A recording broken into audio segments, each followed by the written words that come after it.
warahmatullahi wabarakatuh. Senang sekali saya Ayu Jasmine kembali lagi di Around the World edisi Istanbul, Turkiye. Hari ini aku akan mengajak teman-teman ke tempat yang tidak terbayangkan sebelumnya. Tapi sebelum kita berangkat, mari kita explore yang namanya Taksim Sanat. Jadi Taksim Sanat ini merupakan tempat hits walaupun tidak terlalu besar, dan isinya kira-kira apa sih? So, let's check it out.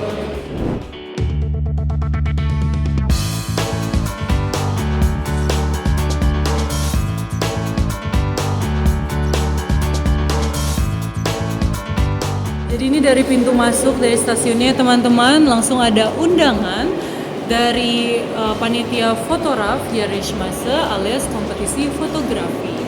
Dan kalau mau ikutan tinggal scan barcode-nya saja. Dan seperti yang teman-teman tahu, karena Taksim Sanat ini adalah pusat seni, jadi di tempat ini menampilkan beberapa karya seni berupa fotografi dan juga lukisan yang autentik dari seluruh penjuru Turki.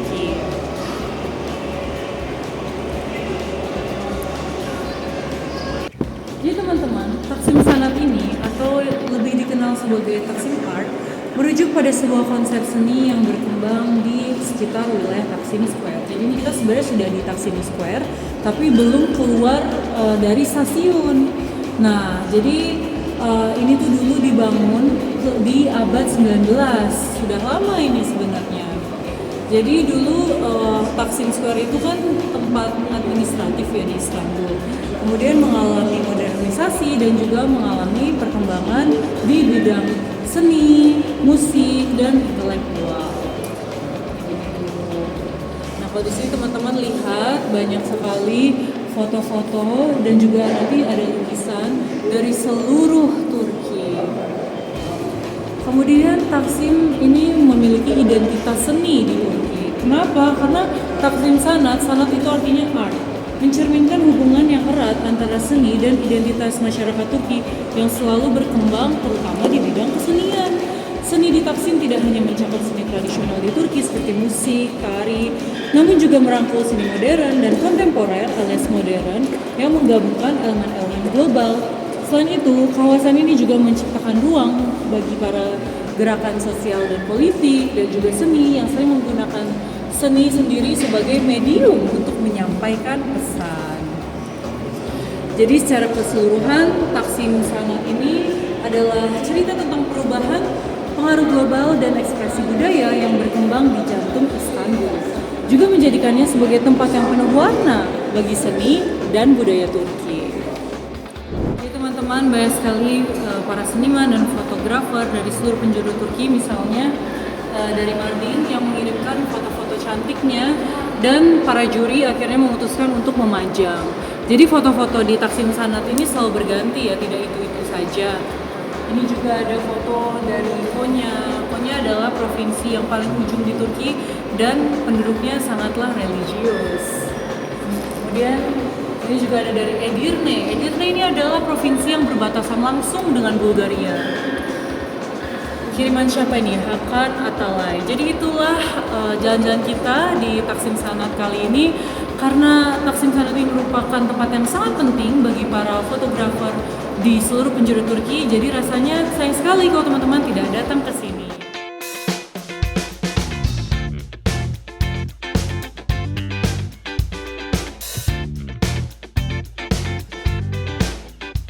Jadi sahabat Around the World, aku mau minum jus dulu karena hari ini dingin banget. Jadi nafasku sampai keluar asap. Terus kita mau ke museum. Habis itu kita bisa makan ayam goreng yang dekat museum. Oh ya, sebelum berangkat, ting. Aku nggak mau menceritakan tentang makanan Turki, tapi komposisi makanan Turki itu doner. Biasanya doner itu disajikan juga dengan ini nih, acar ini. Tapi kadang-kadang dimasukkan juga acar yang ada sayurnya banyak ini loh. Nah ini khas Turki banget nih. Biasanya mereka tuh kenapa nggak bisa makan pedas-pedas, karena cabai pedasnya aja mereka jadikan asinan. Jadi rasa pedasnya berkurang. Ini apalagi nih, nggak ada pedasnya sama sekali nih bagi lidah Indonesia. Nah biasanya mereka makan ini tuh di musim dingin. jeruk aku udah datang. Jadi sambil minum es jeruk supaya aku nggak sakit ya di winter seperti ini, aku ingin bercerita ke sobat around the world tentang sejarah Museum of Islamic Arts di Turki ini. Jadi museum ini adalah museum yang paling penting ternyata di Turki dan terletak di Istana Ibrahim Pasha. Oh iya, by the way, kalau di Turki nggak pakai gula, jadi benar-benar pure jeruk semua. Ini 45.000, tapi isinya nih 2 butir jeruk yang besar-besar segitu.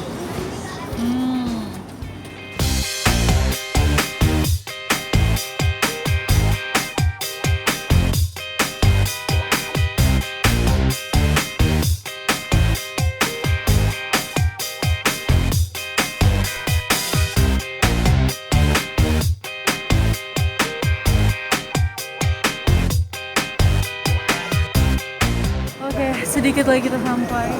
Ini ada monumen dari pemerintah Mesir yang dulu dihadiahkan ke pemerintah Turki. Jadi kayak desain piramid gitu, guys.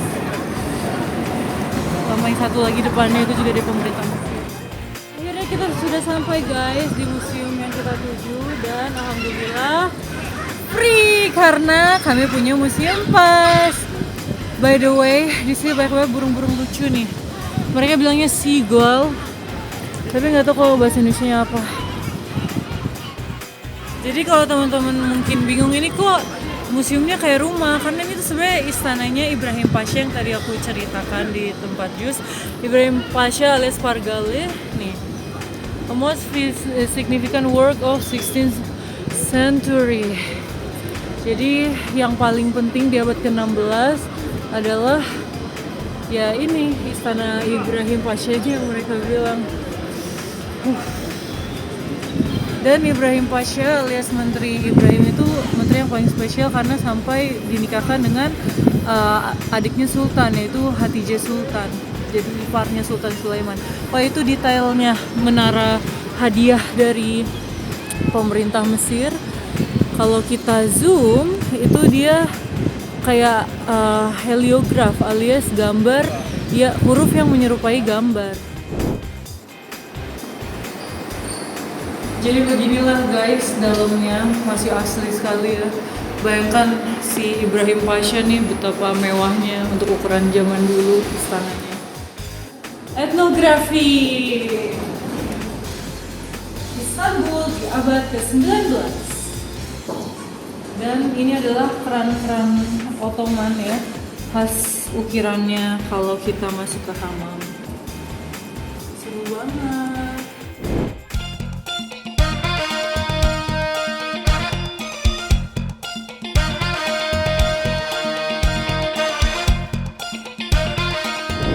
Teman-teman, kaligrafi atau yang disebut dengan khat dalam bahasa Turki merupakan seni melukis indah ayat-ayat Al-Quran dan Asmaul Husna. Jadi di sini dilihatkan bahwa seorang master sedang mencoba menulis kaligrafi.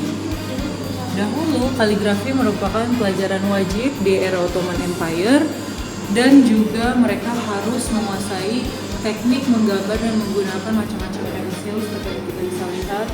Ada yang pahatan, ada yang bambu.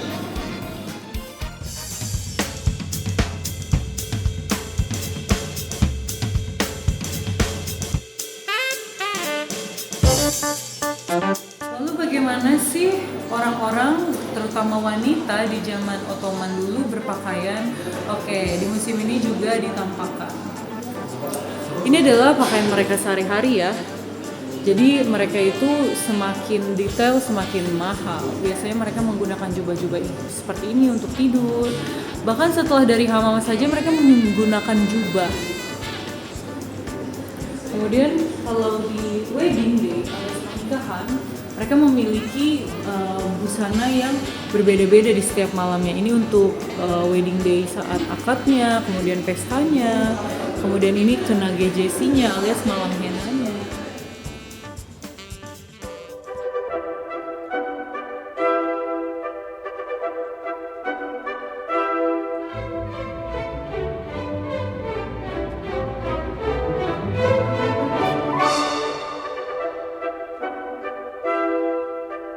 Sekarang kita sudah ada ada di hall tentang karpet. Jadi bagi masyarakat Turki, karpet bukan hanyalah sekedar alas di rumah saja, tapi juga merupakan jantung dari perekonomian karena mereka memiliki bisnis tekstil, kemudian karpet juga salah satu ekspor mereka yang prominent, dan ternyata mereka sudah mulai menjalankan bisnis karpet ini di abad ke-15 dan ke-16. Ayo, mau lihat kan bagaimana sih mereka memintal benang sampai jadi karpet? Ada di situ.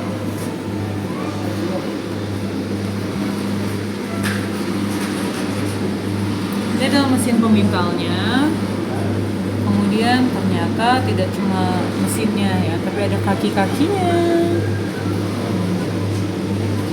Seperti kita lihat ya, kenapa orang sangat menyukai karpet Turki, karena motifnya sangat rumit dan unik.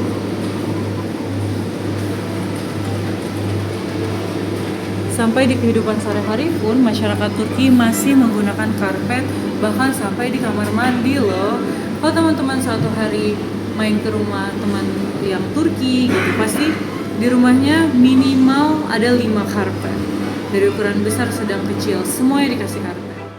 Nah, di sini juga ada rantai yang merupakan saksi bisu dari kemenangan Fatih Sultan Mehmed dalam menaklukkan Bizantium. Jadi saat kota Konstantinopel diambil dan dirubah menjadi Istanbul, itu mereka kan disekat-sekat dengan rantai ini ya. Jadi supaya kapal itu tidak bisa masuk, tapi rantainya ditarik ke gunung, ya ditarik ke atas oleh pasukannya Fatih Sultan Mehmed. Dan di situ ada motif yang sangat unik, motif yang sangat rumit ya. Jadi itu motif Bosporus dan jembatan yang menggabungkan dua benua, Istanbul Asia dan Istanbul Eropa.